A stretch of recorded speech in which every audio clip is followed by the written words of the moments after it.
Yo, what's good, everybody? I'm back. Just wanted to do a little update on the Jetta. Been about a week since I did an update. I'm gonna try and get more frequent. Oh my god, it's hot in here. More frequent with my videos, my posting, and better content. You know, like stupid head cam's really high. I keep banging it and everything. Just gotta make sure we got a good. Yeah, we got a pretty good view. We'll go with that. Kind of tall, so it's kind of hard, but yeah, a little update on the Jetta. So I didn't do a lift pump because it was gonna be around, I think it was 230 for the in-tank lift pump, and then the wiring was like another 80 bucks, which isn't terrible. But I can't justify it. So what I did is I bought a, hope this guy turns. Just turn, you jerk. I bought a K&N inline transfer pump or fuel pump that is 4 to 7 psi it does. So pretty much right where you should be. That's about what the in-tank one does. So I got that. I'm gonna try and get a photo. I'll throw a photo up of the pump itself. Throw that up right now. You can see the inlet side has a filter on it. Can't remember the specifications on the filter. It's a straight flow through. It's not a, I don't even know how the pump works. It's not like a brushless or a impeller. I think it's like a push style, because you can hear it. It's like a ticking. It does 35 gallons an hour, so it's not bad. It should be good enough. Installed that yesterday. I'm still waiting on, the wiring's kind of janky right now, a little sketchy, but it's wired up. I need to get a couple connectors to fully, you know, clamp it down and make sure everything's nice and solid on it. But I did basically a relay. It comes right off the battery, positive and negative off the battery. Then the second positive on the relay goes straight to the pump. Then the pump is grounded right to the frame.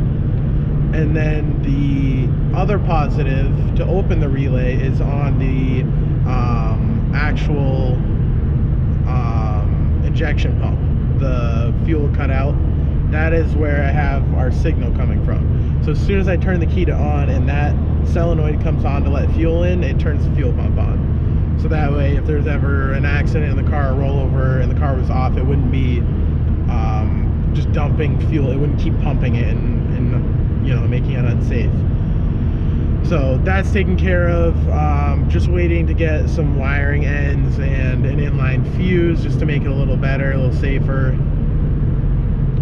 It's fused right now, but I didn't have an inline one, so it's kind of a little sketchy. But that's all set up. I'm gotta make sure I throw a photo up of how I route the lines. I went from the fuel filter right into the filter on the pump, and then from there straight out to the top of the injection pump. And I left the old line in place in case the pump ever decided to fail. I could always just swap the lines and we'd be back in business. But the way the pump works is actually it's got a one-way check valve in it. So it actually, I tried it, I unplugged it, and the car still runs fine with it unplugged. So even if the pump fails, the car will still run. So that's a nice little kind of fail-proof, hopefully. So that's what I did with that. I have noticed a difference, actually. I didn't think I would really feel much of a difference. But I mean, a motor with 380,000 miles, that pump's got to be kind of worn out, I would think, by now. But basically, I put the pump on, took it for a ride, and right off I noticed, like right when I hit 2,500 RPMs, a big difference. It feels a lot smoother. It kind of has a different sound to it. It doesn't really sound like it's just loud. It kind of has like a growl to it, like it's actually getting some fuel now. So that's pretty cool. And I noticed I might have to mess with the VCDS, what is it called?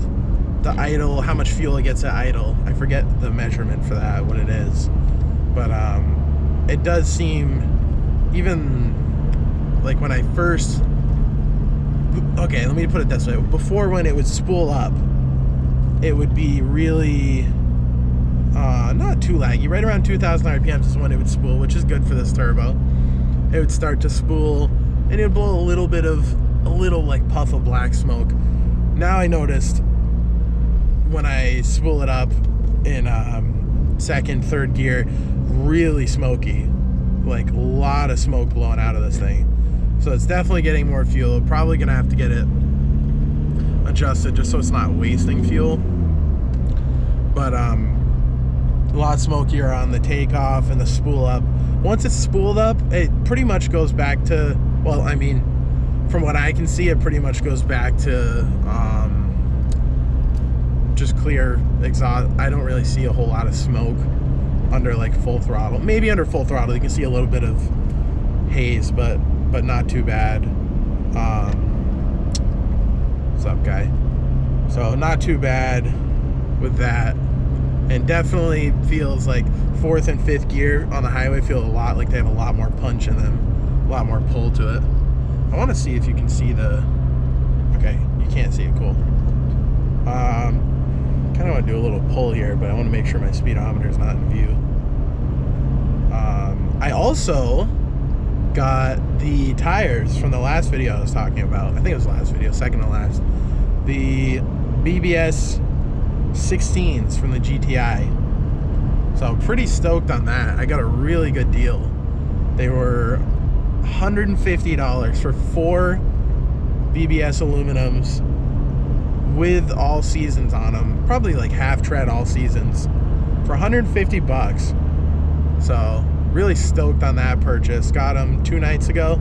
Oh, here's a nice little straightaway.